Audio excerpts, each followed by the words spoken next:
share the framing and flow of the call that we're going to be doing today. Great. I just am recording. Welcome, everybody. It's nice to see you all. So we just wanted to name that we wanted these calls to be a place of refuge. I've decided that we have a new virus. Jessica will appreciate the bandwidth virus. I think Christina,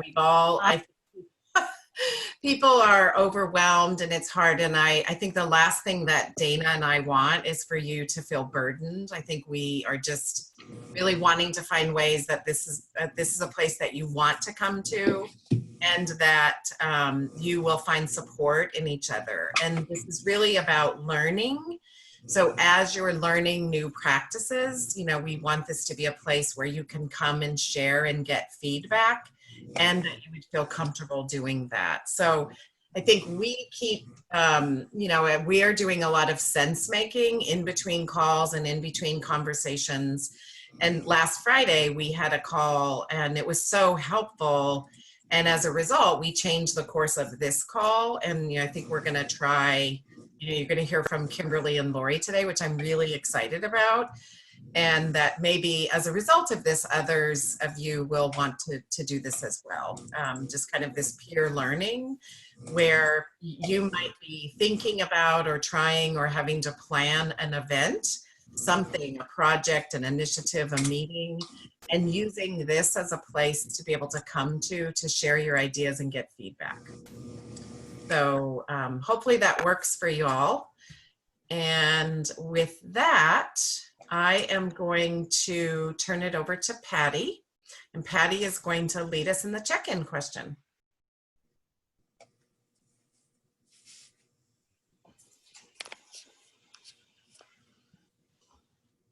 Can you hear me okay? Hello? Yeah, it's a little fuzzy. Okay. Is that Oh, better? that's great. Oh, that's better. Okay, sorry about that.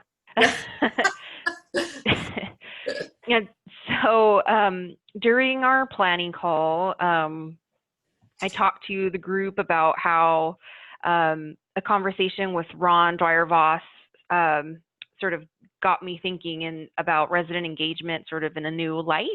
And so my question is around precisely that. So around community and resident engagement. I'll read it to you and then I'll also post it on the chat because I realized it's kind of lengthy. How might we present ourselves in our communities so that we may attract energy and motivation to work towards our desired future state in a way that makes the most of the assets in our community? Wow. Hmm. Hmm. And I just posted it to the chat. Great.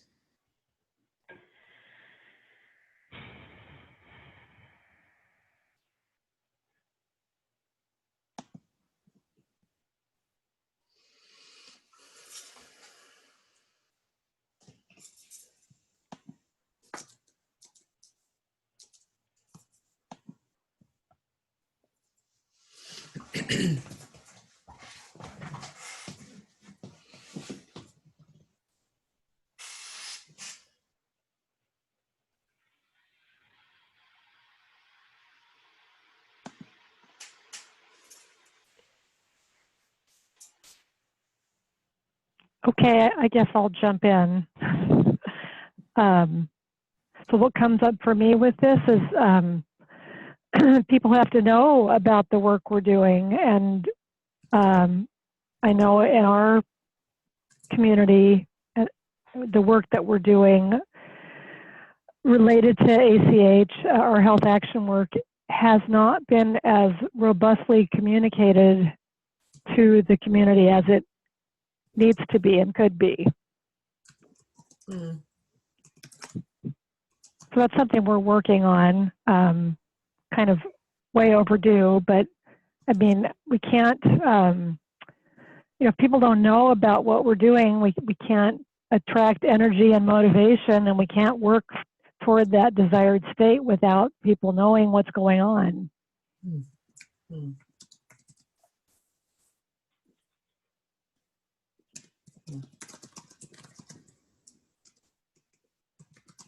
Hi, everyone, and hi, Lori. I think I'm finding myself a little stumped by this, truthfully, and I sort of arrived at a similar conclusion to Lori. I mean, I think one is sort of being present in the community around our work. Maybe one of the reasons why I'm feeling a little conflicted is the concept of assets, and my conflict has to do sort of specifically with what we're focusing our ACH around in our community, which is substance use disorder, which is a polarizing subject and something that we might think are assets, others might think of as drawbacks in the community. And so I guess trying to galvanize most folks around evidence-based assets while recognizing that there might be some members of the community that won't come along with that because it conflicts with values or bias or whatever. So good question, Patty. And I wish I would have gotten the preview because I don't have a great answer in response. It's a stumper. It's a good one.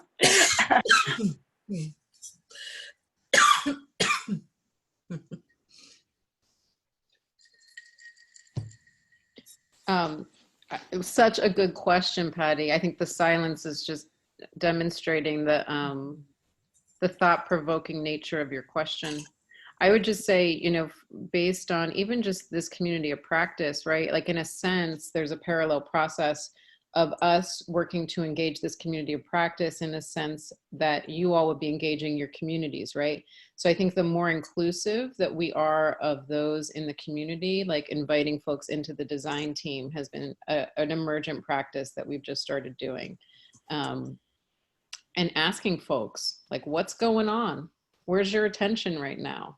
What is it that's like compelling to you, or where is it you're seeing a need in your own work? So in a sense, when you think about it at the level of your own communities, it's like, where are those particular conversations getting woven in to ask folks, and truly going in with like a completely don't know mind, like just open to what is it, which is hard, right? Because we all have our perceptions around the needs of what we're up to and what we're trying to work on. So for me, it's like just really trying to open up to not knowing what the answers are. One observation that I just made was, you know, I think the word assets is sort of broad, and it's interesting to see what people's own definitions are of assets or what comes to mind when they hear that word. So, you know, Jessica mentioned like assets as in, you know, evidence-based practice. And correct me if I'm wrong, Jessica, I don't want to speak for you, but maybe like, were you thinking about like our harm reduction efforts, our, you know, our efforts to inform, just to push forward, like all those sort of evidence-based practices that others may not interpret as assets, but rather as, you know, the causes of our problems? Yeah, that specifically was what I was thinking about. And on one hand, we have this great, robust community infrastructure around that, and folks that are really committed to things around needle exchange. And on the other end, other folks might not view that as assets. So,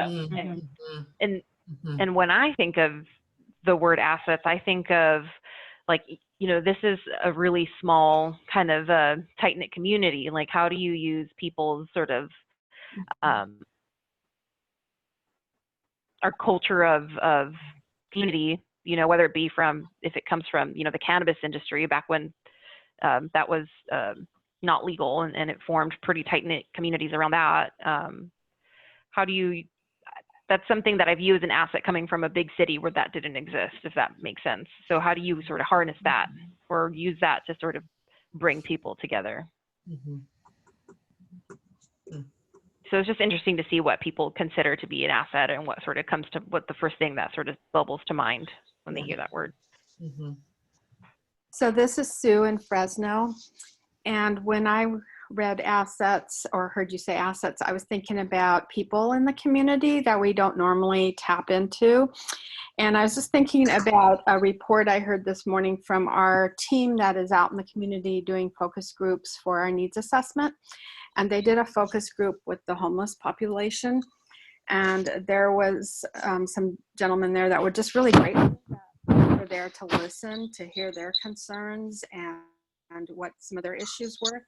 And then afterwards, there was a man who has organized himself who is homeless, and he has organized some homeless people to advocate on their behalf. And as we were talking about it with the public health department and the evaluator from Fresno State that's working on the project, we were talking about how can we incorporate him in like our advisory group as we plan and make a community health improvement plan going forward. So that's one way I think of it. And people have been somewhat disappointed in past experiences because there have been no like outcomes from these needs assessments. So I think we're really working hard to make sure that we show some wins by engaging the community. Mm-hmm. That's great, Sue. Yeah. Mm-hmm.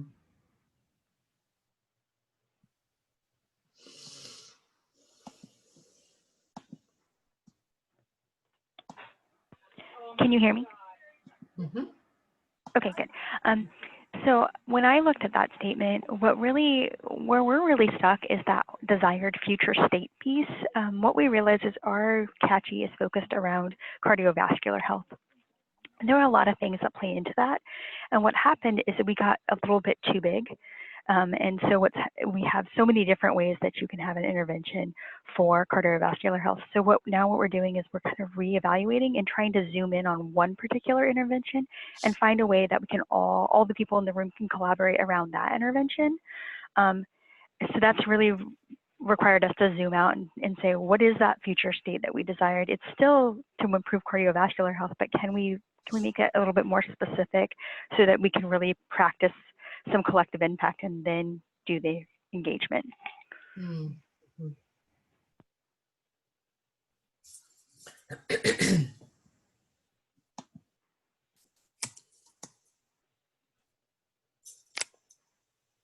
Hi, this is Christy in Long Beach. So as you were just speaking, everything you were saying resonates so much with what Long Beach is doing because ours is also extraordinarily broad.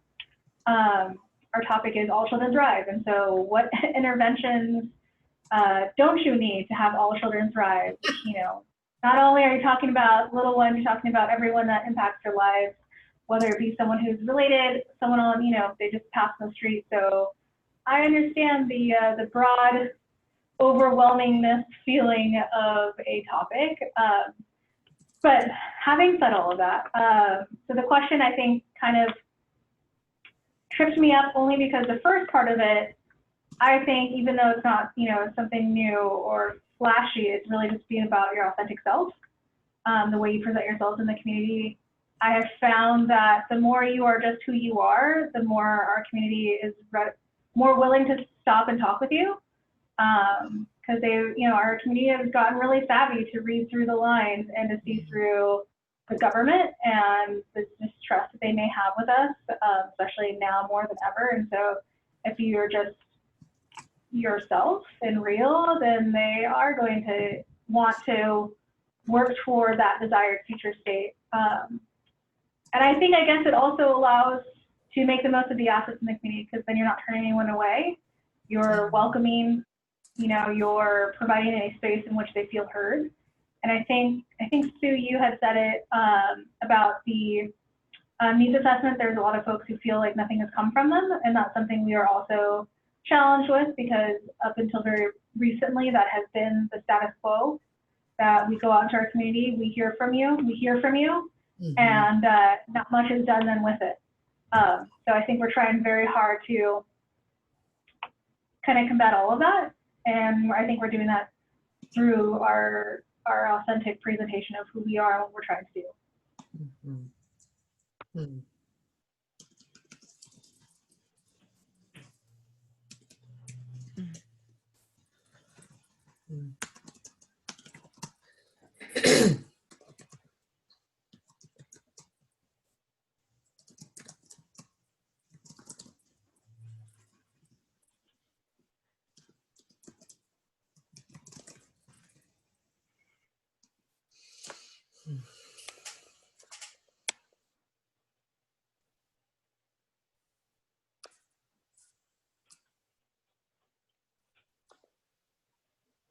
I'm just sitting here tongue-tied, trying to just absorb the question. I really appreciate how it's framed in a positive way. With our focus of our nursing group, we have this group of nurse leaders who are trying to engage a community of nurses to have them feel empowered, like they have a voice and a forum to problem solve and feel supported in the community, that small community that we live in. And this resonates with me because I feel like we have this group of 10 women kind of doing the work of pulling the nurses together, and nurses in general can tend to feel disempowered, and so focus on negative, what they can't do. And this invites them, this comment and question invites people to be proactive and think about the energy and what's your motivation, what is it we want to do, and that it's our opportunity to model that and not let things be framed negatively, to feel empowered to make change.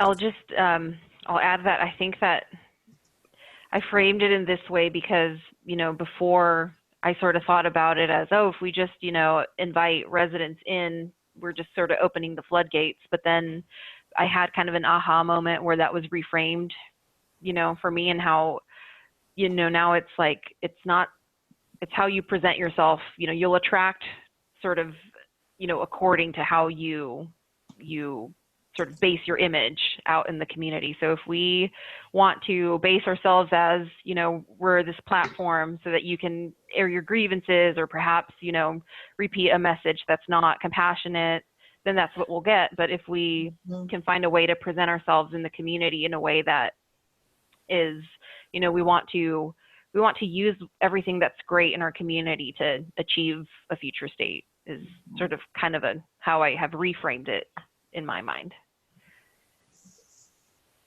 I love that. Mm-hmm.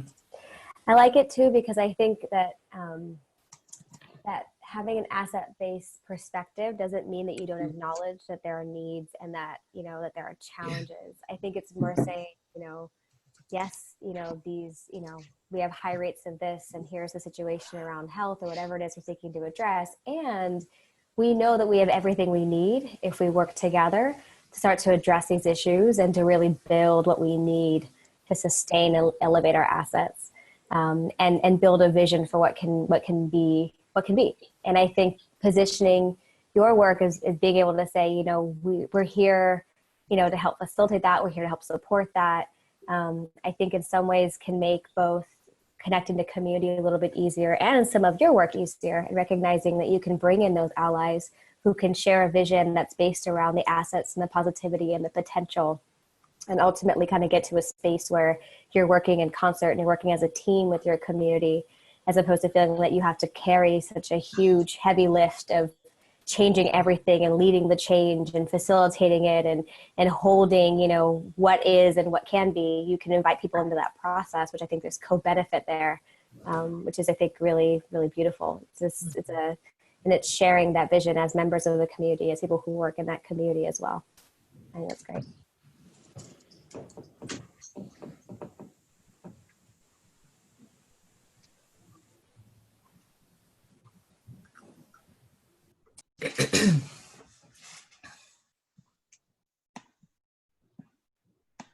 Thank you so much, Patty, for checking us in. That was Thank you, everybody, for your thoughtful responses. Yeah, I just before we move on, this question and just listening to you makes me think of, I don't know if I think I've told Dana this before, this story about this community where there was the goat man, and it was like, and and the deal was, it was this man who had a bunch of goats and they were in his front yard, and everybody went to him for wisdom and advice, but he was recognized in the community as somebody to go to. But because he had these goats right in his front yard, that's what it's like, oh yeah, let's go to the goat man. And so I think we all probably have goats both men and women, right, in our communities. And so I just think learning about who they are and how we can work with them, I think is awesome. So anyway.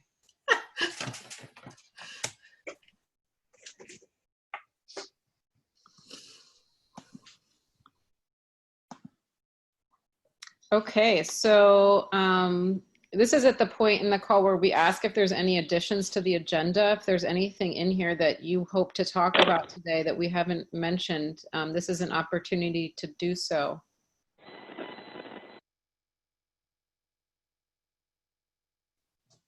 And if you think of anything, it could also be something that you would like us to talk about on the next call. You know, Kristania, Sue, and I are really working to be responsive to this community and what is needed. We also are going to ask for other folks to present on the next call. So Kimberly is going to be the first brave soul presenting to this community. And then, so she's going to present some work that she's doing. And then she has 15 minutes total, both do, Kimberly and then Lori. So 15 minutes total. We recommend about 8 minutes to present, or up to 8 minutes, and then 7 minutes minimum for feedback and input from the community. We've provided templates to them to support thinking. And on the template, if you click on that, at the bottom, there's also dates and sign up opportunities. So we'll review that again at the end, the requests and offers, if you feel compelled to sign up because you have either an initiative you're working on, a meeting that you're planning, some kind of, you know, convening that's coming up that you want to share with the group and get feedback on. This will be an opportunity to get peer feedback. Any questions on that? Okay. And I see Deborah's here as well. Hi, Deborah. Oh, hi, Deborah. And I see, hi, Deborah. And is it April Tello?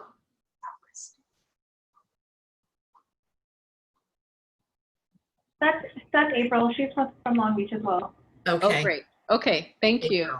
Great. Well, welcome. We're glad you're here. And if anybody has any comments or questions, go ahead and put them in the chat box, and then we'll have time for reflection and feedback for Kimberly after she presents. So Kimberly, go ahead and take it away. Okay, hi, I'm Kim. I'm up here in Humboldt. I work with Jessica and Patty, and I'm getting ready to plan an event with a nursing group that I'm a part of, and I'll give you a little background on that. So my goal here today is to hopefully get some input on how to plan a breakout session for this event that we're having. So the organization is a local nursing honor society. It's a nonprofit organization that's part of a bigger international nursing society, and there's chapters all over the world. Our local chapter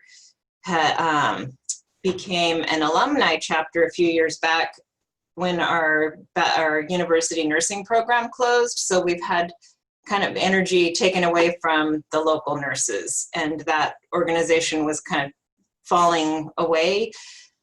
And it kind of became re-energized when the nurse leaders that came, group of nurse leaders came together and started thinking about how they could bring nurses together without alienating anybody. The Nursing Honor Society is something that you need to be a bachelor prepared nurse or beyond to be a member.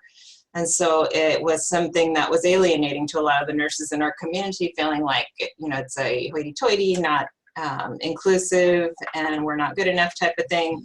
So we wanted to take the platform of this honor society and just build a community, a platform for a community of nurses, for all nurses, nursing students, nurse practitioners, all nurses in our community. So to re-energize that and to create a place for nurses to come together. And so in 2015, these nurses began having an event called Nurses Night Out, and 12 nurses would show up, and it was just really about networking, having some education, providing some continuing education, and just getting nurses outside their regular workspace, connecting with it was cool because they're connecting with colleagues that they may have worked with in different settings, because it's a small community. So nurses have often worked in multiple settings up here in our community. And so since then, we're on our 15th event coming up this year. We have 3 to 4 events per year, and we've had growing attendance and this growing energy. And so it's really become like a signature event, Nurses Night Out. And we've kind of taglined it with as a place for nurses to connect, to get inspired, where they can get education, to lift each other up. And we have seen 60 to 80 attendees in the last few events. So it's exciting, and we want to keep that momentum growing.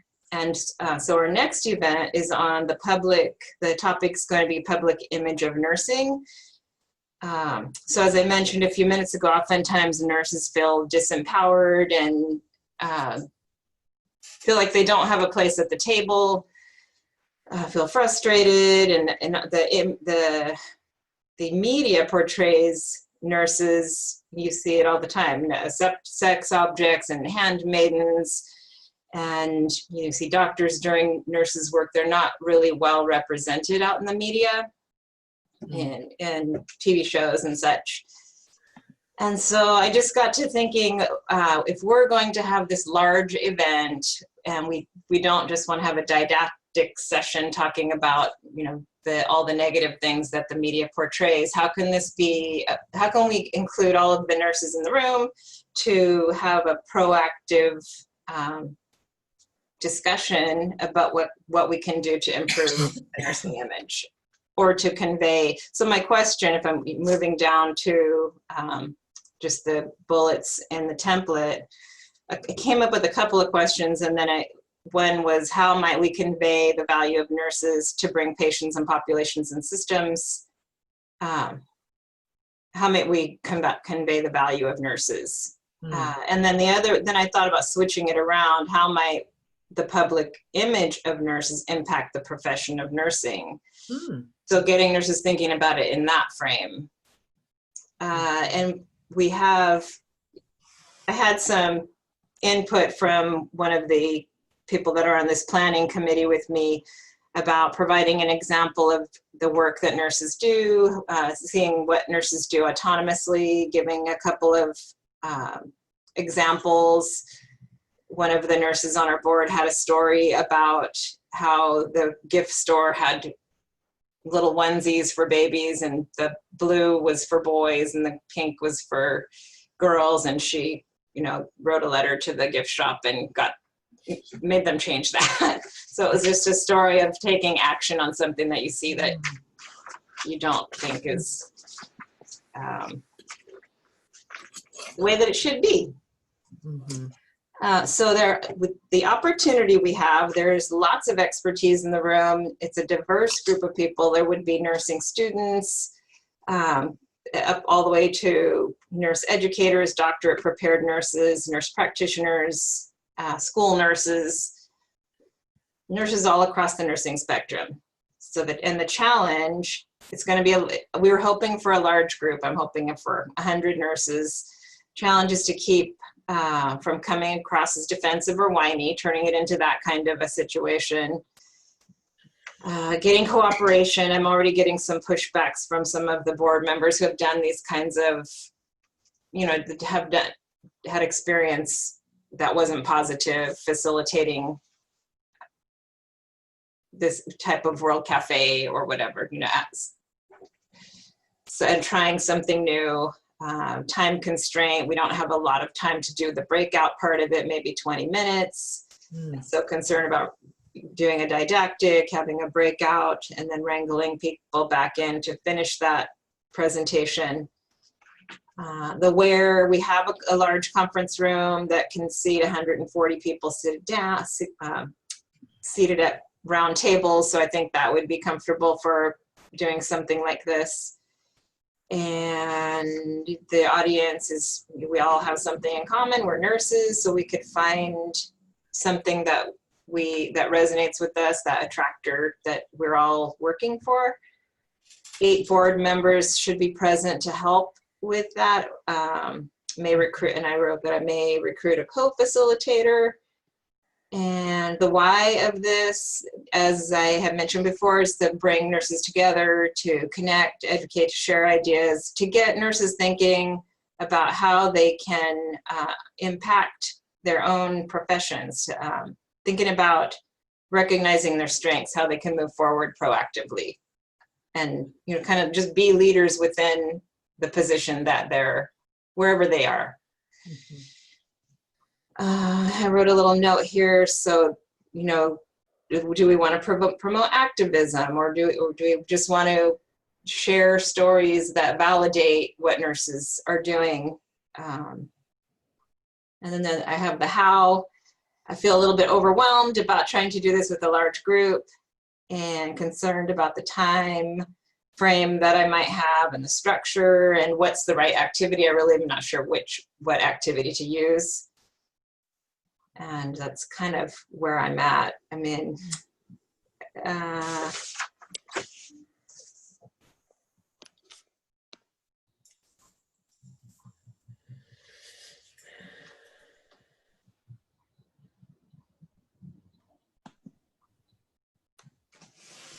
Kim, are you ready for some input?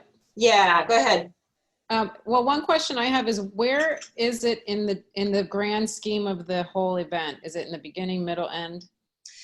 It would be in the middle of the event. So we would have like introductions, and then, like 15 minutes of introducing the program and some recognitions, and then a presentation, like a PowerPoint that someone would be presenting, and then a segue into an activity where we, prompt a question, and then coming back to finishing off that presentation. Mm-hmm. So I have. And so it's after after that presentation's finished is where you would come in for 20 minutes? It would be in the middle of it. In the middle of it, okay. So segue into activity, that's it right there? Segue into, yeah, so the presentation would kind of launch into what it's about the image of nursing in the media. The presentation is? The presentation is, and so that would segue into some kind of activity where nurses could talk about my question. Mm-hmm. How might the image of nursing impact the profession of nursing? Mm-hmm. So recognizing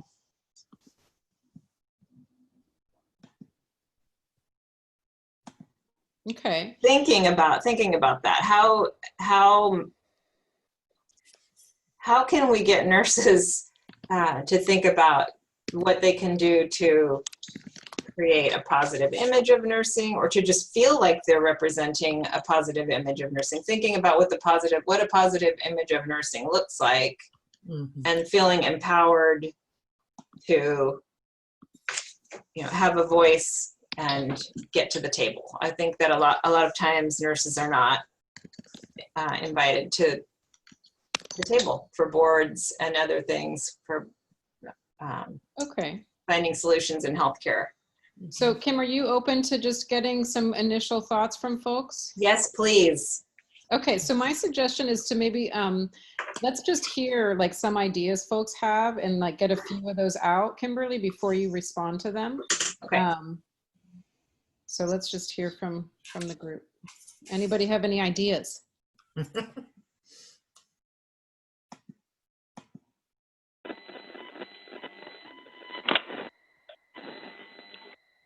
Hello. Hi. Hi. We just had our annual meeting, our all staff annual meeting yesterday, and we did a Pro Action Cafe, and that I think turned out really, really well. That was also a big group, and I think there were like 6 conversations that were going on, and then people still had their hands raised because there were more conversations that people wanted to have. So I just, I think that I just wanted to comment that, you know, as like more evidence that this can work really well in a large group setting. And I think that that there was more than willingness from folks to really just jump in. Great, thanks, Patty.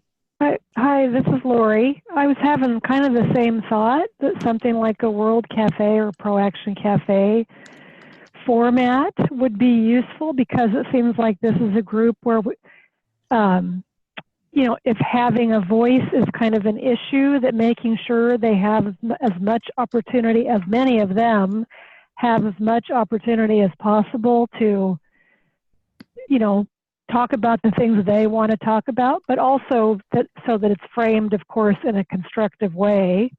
I just think that could be really effective. Maybe 20 minutes isn't quite enough time to do something like that. Maybe it could be a somehow mini version, but and I was also thinking even some version of Patty's check-in question, you know, could be modified for this group. Something else I was thinking is not quite around like the meeting facilitation part of it, but something that may help everyone feel like their voice is heard, especially if it's a really large group. Upon check-in, you might want to do like a step and repeat, but have like a dry erase board or something to that effect that asks the really broad question of like around the image of like, I'm a nurse because, or I make a difference this, and then they get to write in their own reason. They can take a picture with it, and then now you have a social media campaign. We've done around our early childhood when we've launched things there. We just did that with our social workers. So social workers also don't have the best rap in the media, in the news, anywhere usually.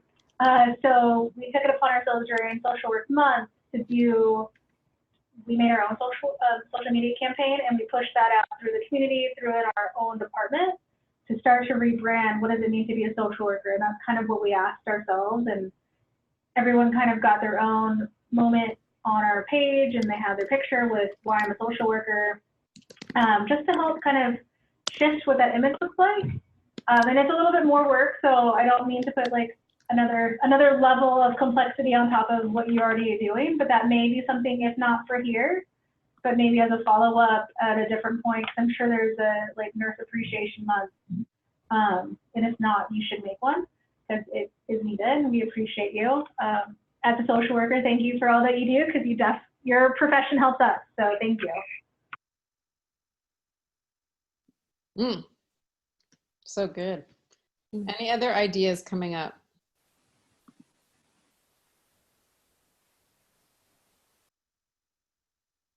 I did I once did something where we co-created, this image is coming up for me as you were speaking, so I'll just share it. I don't know that it's kind of material intensive, but we created flags, you know, like prayer flags, but they weren't prayer flags, where we got groups into groups of 5 or so and gave them a prompt, and then they co-created art, and then we strung them up in the space. So it's almost like, yeah, you could ask a question around,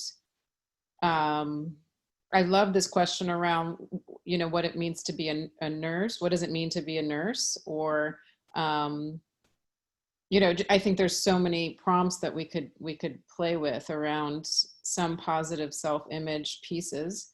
I also was thinking about, like, is there some opportunity to do, because it's such a short period, it's like thinking about, what is it we do when we move through the space and connect? Milling. Doing like a milling exercise and having people share about their images. But I do think this idea around collecting what it is people are saying, or have some co-creative space where people are writing the words down that could be used in social media, sounds awesome. What a great idea to not just make it an experience of 20 minutes, but then how do you harvest for the outcomes of what it is that could be spread out in some bigger way.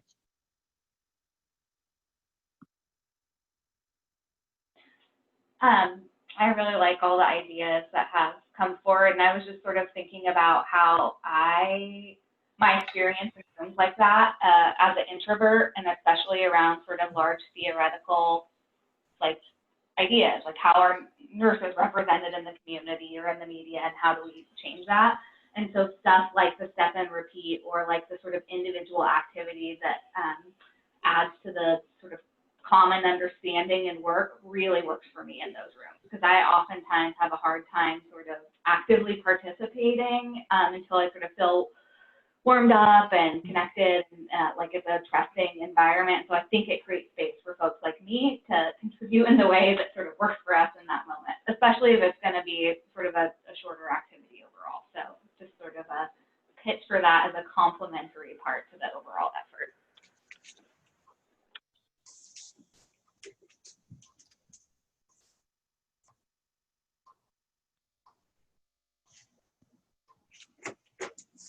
Any other ideas perking up for anyone?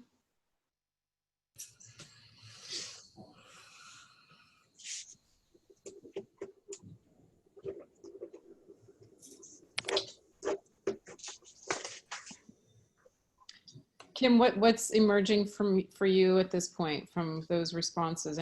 Some really good ideas that I'm hearing. The Pro Action Cafe, the only thing I worry about, I think it is a great idea, but and I loved what we did yesterday in our annual meeting, but I worry that people won't volunteer, and maybe that's just what everyone always worries about. And people just come forward. Well, if you only have 20 minutes, is that right? Right. For the whole piece. Yeah, that's what I've been allotted. I think the person that is doing the presentation is fearful of this whole activity a little bit. So. Well, have you thought about working with the presenter and finding out what their content is and what? I do. We're working together. Okay. We are working together. But I think I'm having a hard time articulating, because I don't have it formed, like what this will look like. And so it's going to be touchy-feely. People are going to get turned off, or, those are the kinds of comments. Mm-hmm. But it sounds like, this idea around an appreciative inquiry of sorts. Mm-hmm. I really like that idea. And I like the idea of being able to save something like that we could continue to build on and share through social media. I like that idea a lot, because we're trying to begin to collect some data on a bigger project for this, to present on this thing that we have going on, what's bringing nurses to this community. Mm-hmm. Why are they coming, and what do they appreciate about it? So I like the idea. I like the flag idea. Mm-hmm. And I like the photo idea. They are labor intensive ideas, but I think that I like that kind of tangible, lasting thing. Mm-hmm. The other thing I would offer, Kim, just similar, I think, to what Christina said about a dry erase board. I think we've done things where you have like a graffiti board, where you might have some flip chart paper, a pretty good size, and maybe you have a really compelling question like what you have, or something else. And then, kind of to Jessica's point, for people who may not feel comfortable, you can offer Post-it notes or markers, and that could be done like throughout the event, right? It's just there, and you're capturing things that you could use also, as Christina said, around social media or something like that. So it's just kind of another piece, similar. I like it. And then I'm also just thinking about photo voice, mm-hmm. right? Mm-hmm. Like 20 minutes, like what's some images that they can take pictures of about what they appreciate about being a nurse, or I don't know. For a future event, you mean? Or I don't know.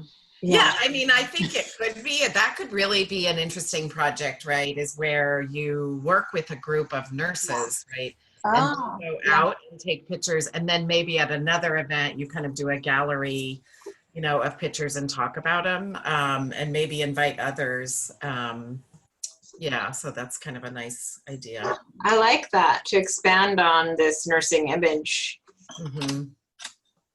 concept. And it's a real image. Yeah. Yeah. So, yeah.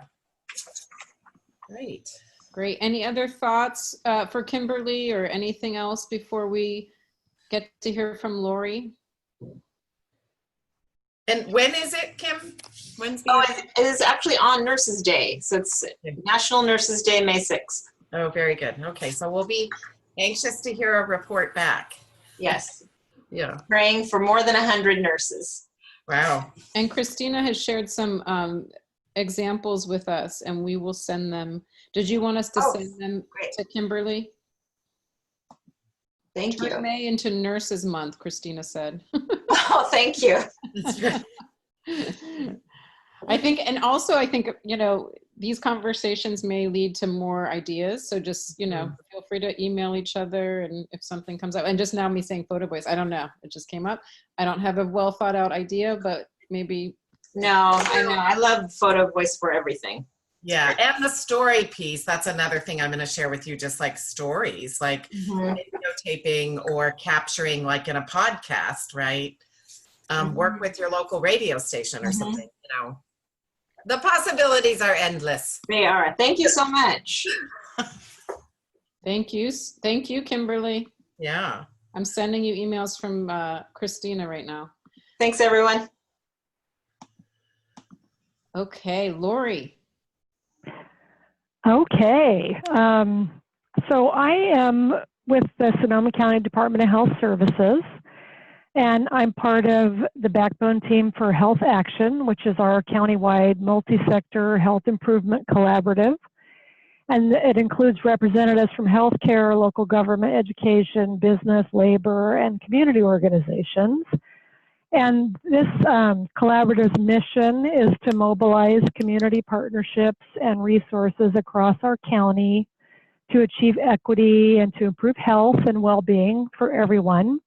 And this has been going on for about 11 years. And so we're working to transform Health Action to function as an accountable community for health, with an emphasis on deeper, more authentic community engagement. And we're piloting this around cardiovascular health.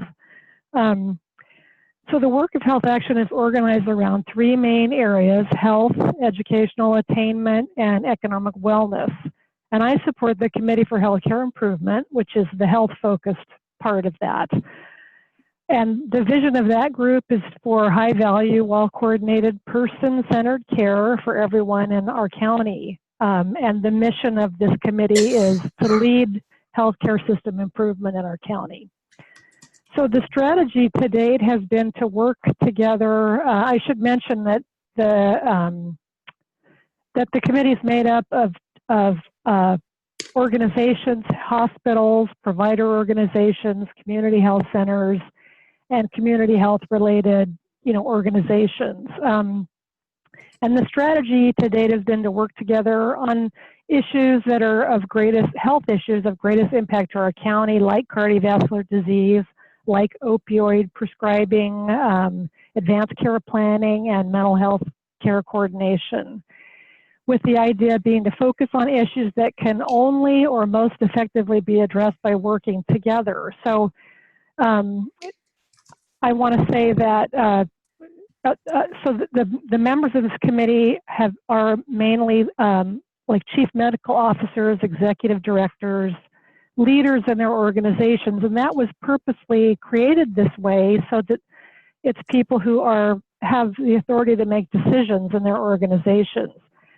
And this committee does acknowledge that community members and patients are also stakeholders in improving health and healthcare. Although the committee has never had any community members or patients as members on the committee. And that is what is now going to be changing. In January, as part of what they call an environmental scan that the committee does every year, the committee decided that we need to have community member and patient representatives on the Committee for Healthcare Improvement, which is very exciting. And the most likely sources for recruiting those people, those representatives, will be perhaps patient advisory groups that are associated with the member organizations, as well as our local health action chapters that exist around our county that are community-based, pieces of health, parts of health action. So I guess all that to say, the challenge here I see is how might we ensure that these new community members feel welcome and supported and included and empowered to use their voices to influence the strategies and direction of the Committee for Healthcare Improvement. And I'll just say, just to speak to some of the challenges beyond the ones that I have suggested. So this committee meets only 6 times a year, every other month for an hour and a half. And these are public meetings because this is connected to a advisory body to our Board of Supervisors. So we're, under the Brown Act, and we have to follow certain protocols. And so that makes the meetings feel it can make them feel kind of formal. They're also set up in a kind of formal way, usually in kind of that U-shaped, conference table setup where the members sit and then other participants or the public sit apart from that, and they can only speak during the public comment section of the meeting. So, and I can stop there, or I could go on to say a little bit more about why this has come up now, if that's important to talk about. So, we are in our county, we've gone through a couple of pretty devastating disasters, a huge wildfire in 2017, and then more recently some flooding. And these things have really altered, and impacted our community. People have lost their homes and their livelihoods and are dealing with worsening, health conditions and issues. And we're making a lot of progress in our recovery, but the secondary effects of all this and also the trauma continues to impact all of us, people and the organizations and the healthcare system that serve people. And we actually did in our county a rapid needs assessment last fall, and got data about the impact of all of this on the physical, mental, and emotional and mental health of our of our community, as well as issues like housing, a housing crisis that we're facing. So. But one of the things that came out of that rapid needs assessment was also people feel disconnected and don't know about available resources, don't have information they need. And I think that's the thing that the Committee for Healthcare Improvement really felt like it could do something about by bringing community members onto this committee to be part of the work that it's doing. So what I'm concerned about? Well, I think this is a long overdue thing. I'm glad it's happening. The vision statement of this committee uses the word person-centered, so it seems pretty clear this needs to happen. I'm also concerned that community members coming into a group of healthcare leaders and chief medical officers and executive directors might feel intimidated, and there's a tendency for them to fall into kind of this insider talk when they get together that could be sort of off-putting. So, and I'm also concerned that the existing members may feel less able to speak candidly about what they're dealing with, and might even feel somewhat frustrated or slowed down by having to kind of, decode everything for these newer members. So I'm looking for ideas, on how to help these new members, as I said, feel, get up to speed as quickly as possible and feel empowered to take part in this committee.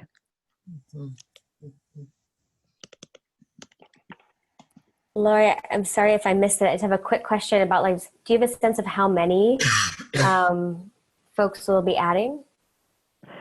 I think what we're talking about, and some of this is still being decided, but so right now this is there's like 21 or 22 people on this committee, and we're talking about adding potentially 2 people from patient advisory groups and 2 people from health action chapters. So up to 4 new people.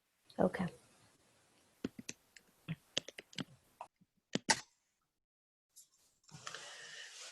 Lori, this is Sue. So just one thing as an FYI, NAPA has recently come to a conclusion that because they're going through their community assessment and that social isolation and loneliness are a big driver of some of what's happening in their community. And so they're beginning to explore that as well. And Tom Llewellyn, who I think you guys have an appointment with, Yes. yeah, he is really big on that issue. And I know we've talked about the issue of earned media, right? And so just calling attention to this issue that people really want to be connected, but they're not. So anyway, I just wanted to bring that to your attention. And I know you're coming to Napa, and so that might be a point of conversation there too. So. Okay, great. So Lori, your big questions are how to help the community members feel empowered and up to speed as they're entering this place where people have already been convening. Yes. Mm-hmm. Great. Any other questions you want to throw out there before we open it up? How long? I was going to, related to that is, do other people have experiences with facilitating or leading groups where there's a mix of sort of these professional, powerful people and people who are more like lay people, if you will, community members, kind of mixing people. So that's really, how do we support both, all of that, the existing group that's been working together and then this new element coming into that. Mm-hmm.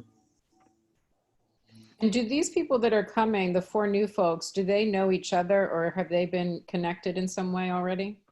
No. So we're still kind of early in this process. It's possible that they will know each other, but I don't actually have like the 4 specific people yet who are going to be added. We're not quite that far along yet. Great. Okay, so let's see what the folks on the call have to offer. Ideas. So I have sort of analogous, and gosh, I'm having a hard time getting my words out today, example. It doesn't have to do with residents, but for 7 years we had a grant around improving patients, providers, and payers and improving healthcare care quality. And for many of those beginning years, we sort of struggled with like, how do we bring patients into this piece? Patients, like clients, not patients, as in a virtue. So that was probably merited too. So we had a community-wide quality improvement collaborative that had provider and provider offices that was live for about 2 years. And then we decided we needed to bring patients to the table too. And so it was a group that was sort of semi-mature. We were bringing in folks that hadn't been involved in that capacity. And I think there were sort of 3 things that sort of helped us get over the hump. One was that we had a really strong clinical champion who was a medical director in the community that had influence, that just sort of stood up and waved the flag and said, this is a priority for our community.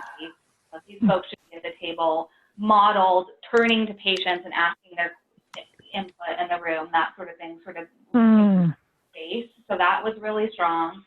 The The second was that we got folks together ahead of time and sort of prepped them for the meeting in advance, have them ask questions in advance, and then that sort of led to the third thing, which allowed for sort of relationship building among the patients that were coming to the table, because sort of like likening it back to going in and doing an art of hosting activity in a meeting, you want your team to do, and so it sort of cultivated a team, and team support was sort of, peer support was sort of built in. So there are other things that we did, but as we're thinking about our resident engagement work and concerned with the exact same things that you raised, I'm kind of trying to draw back to those early learnings.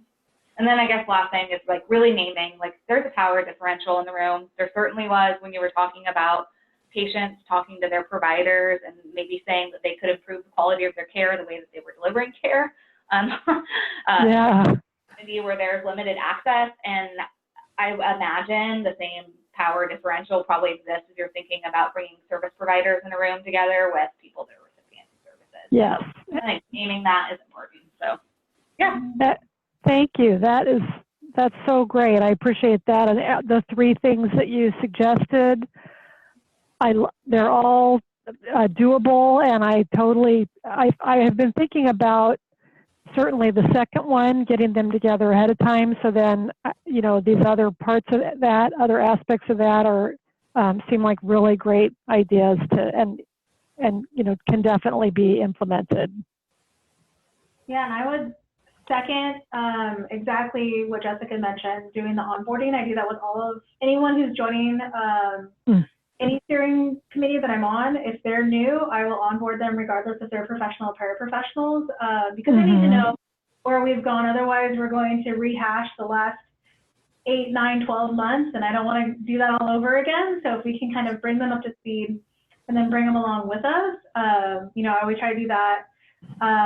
Other groups that I've worked with that are a mix, a lot of the professionals, we're talked to again about the value in lived experience, and that degrees don't mean everything. And that's something that we champion, is that just because you have a formal education, that's really great, but there are some of our folks who don't, and that's great too, because they have this other lived experience that is this wealth of knowledge that education will never teach you.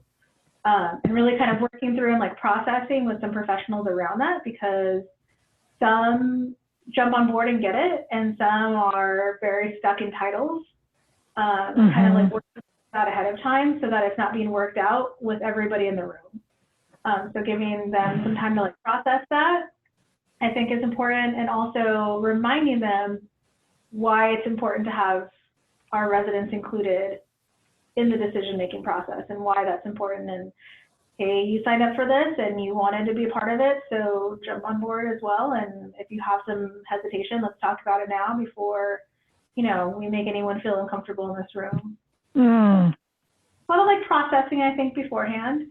And then also, I think when everyone does come together, there's some, group dynamics that have to be built up again. So thinking, through like group life cycle, that you're going to have to kind of start at the beginning again, and you're back into formation, and how do you form as a group, because it is different, and we want to have everyone come together in this like collective new body. And so it might start slow again through team building or those kind of activities. So the expectation can just, hit the ground running is probably not going to be what really happens, because there's still that forming process that needs to happen, and the norming and storming and all of that good fun stuff within like group theory. Yes. Which you've probably already like achieved a lot of this, but then you have to kind of start again. But it's like, just a new path. It is a new path. Thank you. This is Chris, and I'll just add, I staffed a coalition for a long time that had a steering committee, and we worked across the state of California. So we divided the state into 6 regions, and then we sought to have the regions elect their own steering committee members. And when we were ready to bring in residents, we made a requirement that every region had to have at least one community resident who was not like a paid staff member. And we found ourselves very quickly within a year having folks who were monolingual Spanish speakers, having folks who were underage, who were students, having like a very diverse group of folks alongside professionals who've been working together for, you know, a couple of years until that point. We thought it was really valuable to set community agreements to really take a step back and talk about how we were going to hold space with and for each other.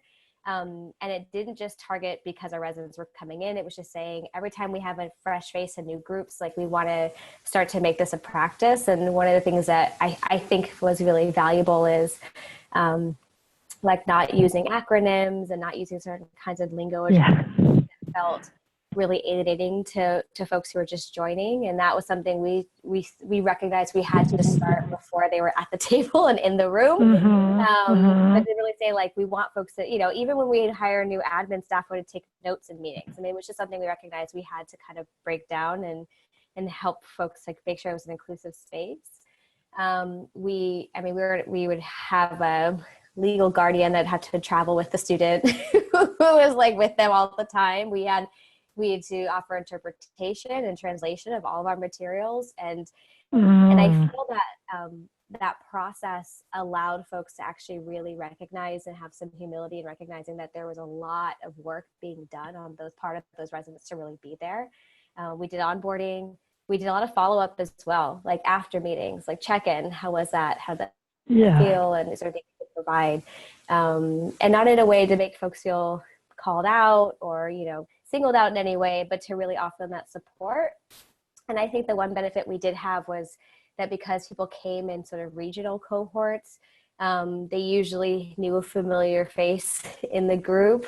And so they had someone who would really be inclusive around them when we broke for meals or when we, you know, so it didn't necessarily, even if you were, for example, a bilingual Spanish speaker, you had somebody in that professional space who probably, you know, was bilingual and could introduce you to folks and, you know, but just that dynamic, the interpersonal dynamic of having people feel very welcome and being able to take time to, you know, recognize that we were not able to reach a quorum to make decisions unless everyone was on the same page. And so everyone was invested in, you know, their full participation and really listening to them. And we would oftentimes, if we had certain members speak or share updates or things like that, really preference and privilege their voices as well to give our other more seasoned members an experience in learning how to listen, how to step back, how to bring humility into that process, and allowing them to have off the bat like credibility and support from our backbone to say, you know, these are equal members in this space and their experiences and their perspectives are just as equal, even though they may not raise a hand and ask a question or,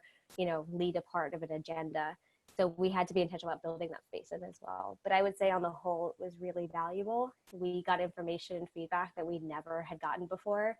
And it allowed our members to develop relationships with folks that, you know, I think have been sustained and that they otherwise would never have been able to support. And as we've been moving towards equity work and all of that, I think has made our work even stronger. So, you know, I would just really sort of put some extra emphasis, I think, on sort of the onboarding, the support that you can offer, and then like just even, you know, having community agreements that really encourage everyone to be accountable to, you know, maybe not using acronyms or certain things that can feel exclusive to anyone who's not familiar with that space, even if they were, you know, professional as well.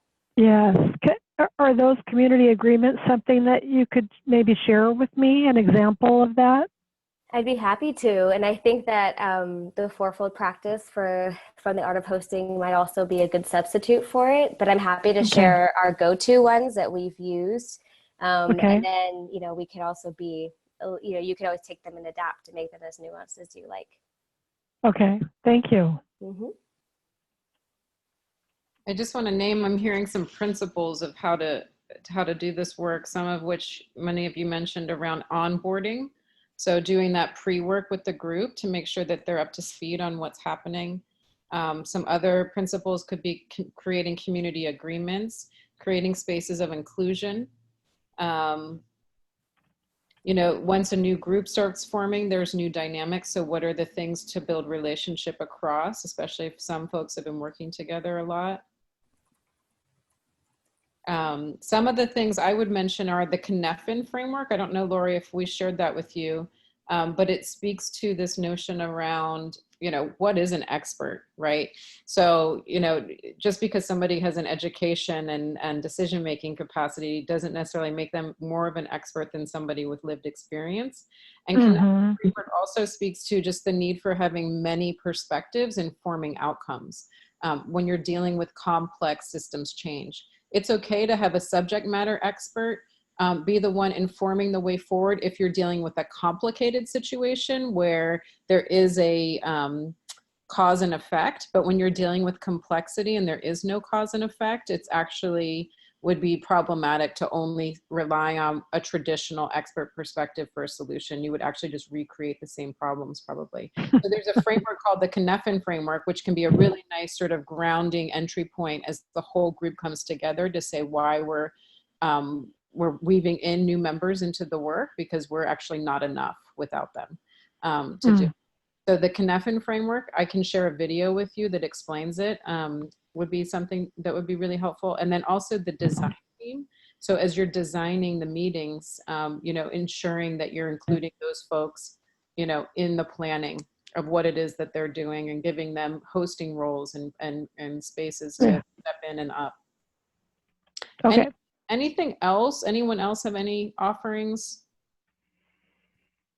I wasn't sure if on the onboarding it was only for the new, like the community members, if there were also conversations on both ends. I'm thinking about the Imperial County case study, right, where they talked about, you know, doing kind of training for both, right?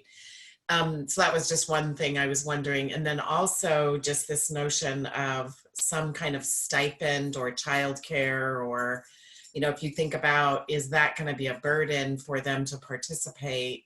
You know, if you funds, right, and maybe you're going to do that, right, just to be able to support them in that way. Thank you. You know, and I think those are all so important.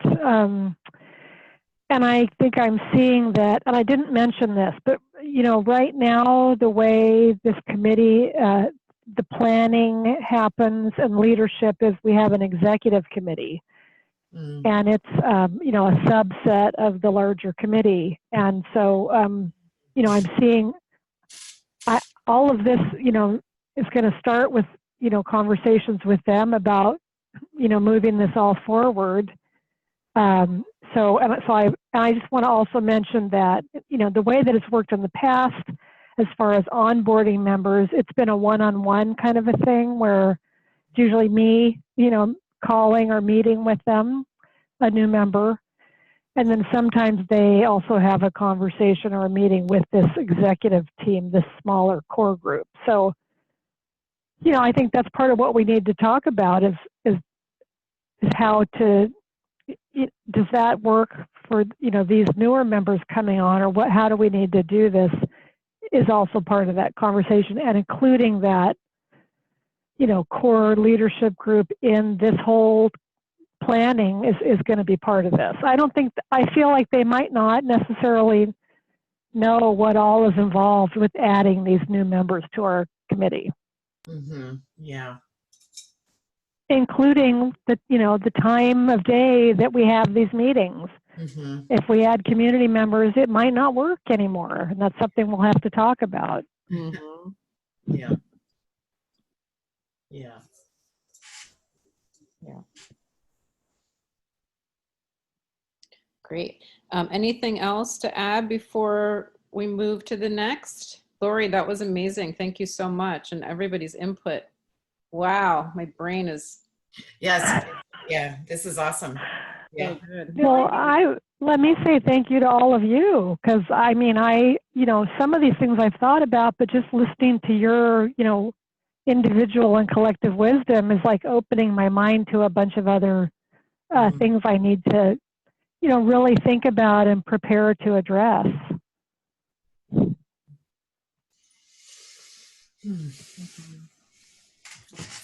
Anything else, anyone on that?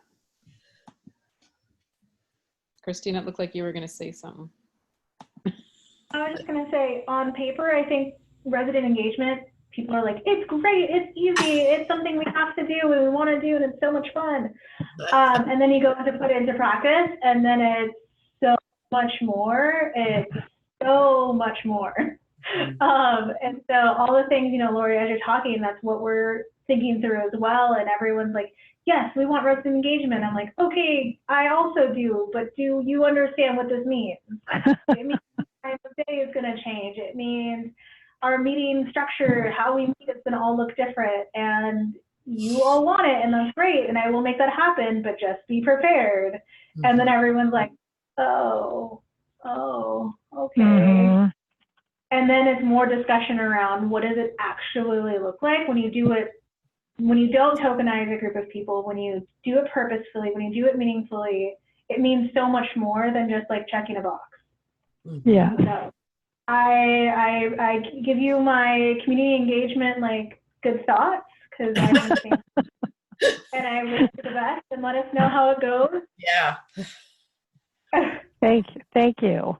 It sounds like an opportunity to flex our asset-based muscles. Yeah. Yeah. Make a case.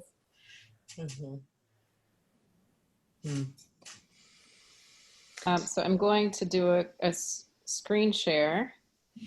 So here, many of you have seen this before. This is the chaotic path. And if you can remember, so there's this here, chaos, and then there's order. And if you move too far to the right, we have control, where micromanaging occurs. But when you're dealing with complexity and you don't necessarily know the way forward, what are the smallest amounts of structure that can help us get to where we're trying to go? So it's almost like, what are the things we can put in place that can help us figure out what we need as we're moving forward? Because we don't know the end results yet, or we don't know exactly what it is we need, but what are those steps that we can take? And so this framework is helpful because, when you think about the steps that are needed, when you're walking this chaotic path of uncertainty, the structures can be helpful. So the chaotic stepping stones offers the structure when you're thinking about, because what came up on our call is like, when you're thinking about planning an initiative, a meeting, a convening, something in the future, what are the things you can put in place to help you think through this big complex thing so that you don't become overwhelmed? What are the steps you can take? So it starts here with the inviting, like the need. What is the need that you're trying to address? What is the purpose of the work? What's the direction you're hoping to go in? Who needs to be involved as you're building and creating? And what are the principles we need to work together, right? So when you think about Theory U, it's also, this is like the shared intent space about how we work together, the needs we're addressing. And then when you move into implementing, what are the outputs that will come from the work, right? So Christina talked about the social media campaign, right? That came of, what does it mean to be a social worker? So they had these tangible visuals that we stuck in the document. You can see them. I put them up here. These are outputs, right, from their meetings. This is what it means, what early childhood education means to me, caring for the future of my community, equality, right? So after the meeting, they have something to show for it. That's the harvest. And what are the intangibles? What are the, relationships now like because they came together? And how do you create the conditions for that to be strong in your meetings? And then what will support the action? So these are just different pieces that you could use. Resources, power, influence, like, who is it that's decision-making capacity in the room to help with that? And then where are the folks with lived experience? So all of the things that are needed. And then the structure, like what is the concept?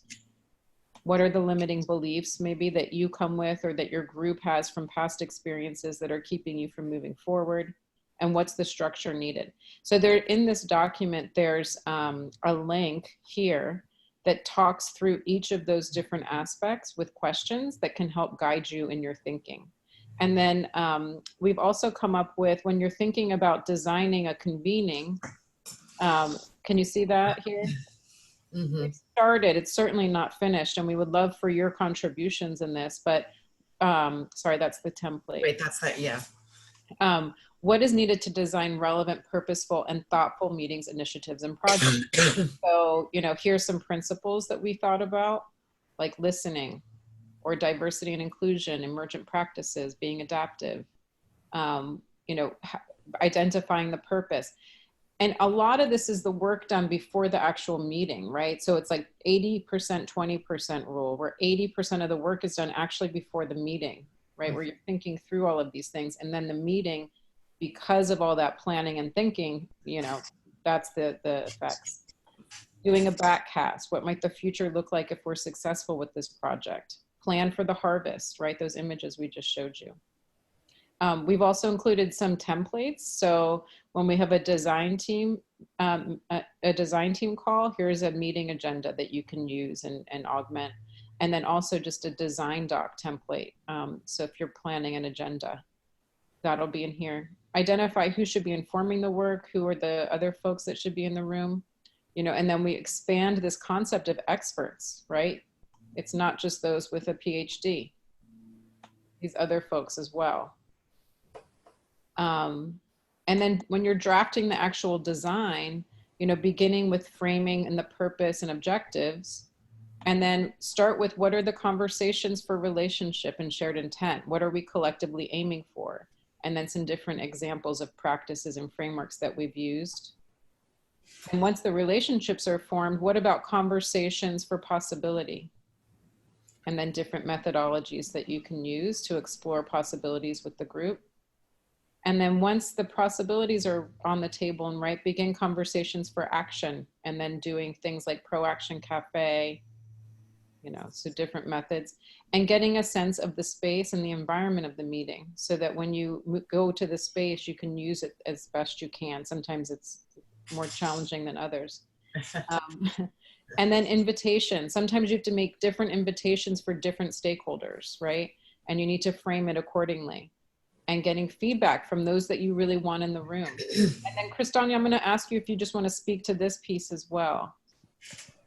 Sure. So we just added a couple of things around just emerging practices for engaging residents in your meetings and conferences. I think we've alluded to a number of these strategies just in our conversation already. A couple of things I guess I'll highlight that we still do to this day is when we establish panels, when we're, bringing in speakers, we always seek to bring community leaders, and it's really important to be mindful of not tokenizing their voices, but it's also important to find spaces to lend them credibility and compensate them for their time wherever possible, and really put their lived experience and expertise alongside our more traditional experts in our spaces as we were creating room to hear from one another, really think about who we're hearing from and their role in that. Again, engaging them in the process, thinking about, we talk about all those logistics, right? This is translation, interpretation, that could probably also include childcare and a number of other things as well. I think it's important to always keep in mind that there are ways in which we might be very aware that we're not signaling that the space is inclusive for residents or resident voices. And sometimes they're really overt and even Lori alluding to just like the nature of the meeting and the structure and the seating and those things. But sometimes they're really implicit.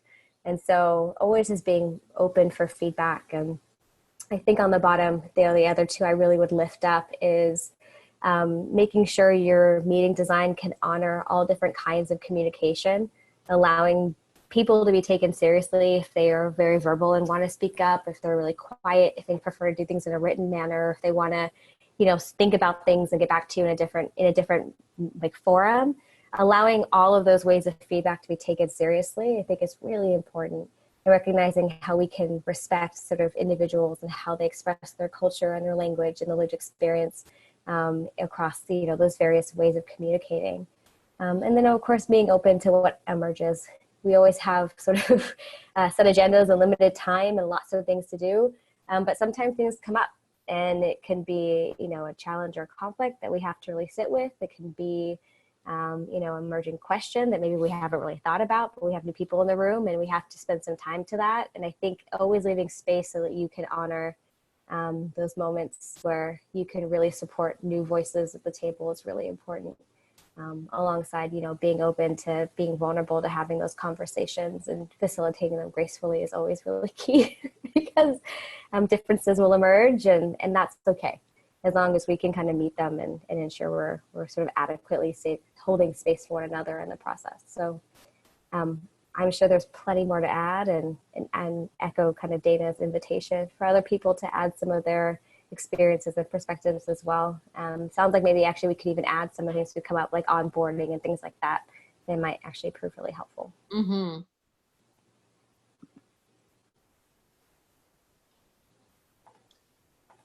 Okay.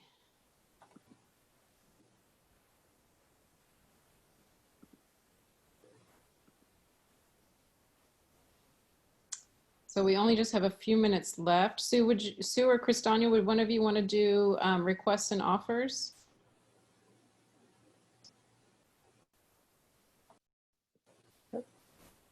I'm happy to. I noticed that Sue's muted. I have a loud, like they're mowing something. No, no problem. So as folks know, we have our tradition of opening up our space for people to make requests of things that they need or offers of things they'd like to share with the group. We have a couple of things already in the notes, and I think one thing I'll just lift up that we've already alluded to is an invitation or a request for folks to sign up for some peer exchange slots that are coming up for our subsequent meetings. So really want to elevate that. Also seeing if anyone's interested in meeting a request to design a check-in question for our next call. The bar set pretty high, so thank you, Patty. And we'll see what else we can kind of lift up and bring to our next meeting. We have an offer. Sue, did you want to talk about StoryCorps? Sure. Have any of you ever heard of StoryCorps before on National Public Radio? Have you ever listened to it, or doesn't sound like? It's basically, just in short, because I know we just have 1 minute, is just a way to capture stories. And oftentimes it's like, it could be a mom and a daughter or a dad and a son, whatever. And there's some kind of a theme and they will interview. One of the resources that we have available for you is a kit, you know, basically on how to do it. The other day I stumbled across an organization who has actually created an actual kit. The other one that is like a toolkit, it's just on paper. So it's an iPad and it has cloud storage, and you know, they offer coaching and all of that kind of stuff. And I think as we're all exploring, you know, photo voice and just different techniques, it's just another way to capture stories. So I just want to put it out there, you know, to see, you know, if anyone might be interested. The guy sent me kind of a toolkit, so to speak, that explains it. And they're actually putting these in libraries. So, and apparently they're not getting used all that much. So anyway, I know we don't have any time. So just want to put that out there because it's pretty cool. I think it could be kind of interesting. So I'm definitely interested in that, as I mentioned before. Great. Thanks. Okay. Bye, Patty. Everybody's running to the next meeting. All right. I don't know that we finished our requests and offers, but we can update the notes, and Yeah. For anything else that emerges, feel free to just toss them in there, and we'll do our best to really lift them up and be in a follow-up email to everybody. Great. Thank you, Kimberly. Thank you, Lori. Thank you, Kimberly and Lori. This is amazing. Thanks, Thank Sue, you. for joining. Yes. Goodbye. Great. Okay, thank you. Bye-bye. Bye. Bye. Bye-bye.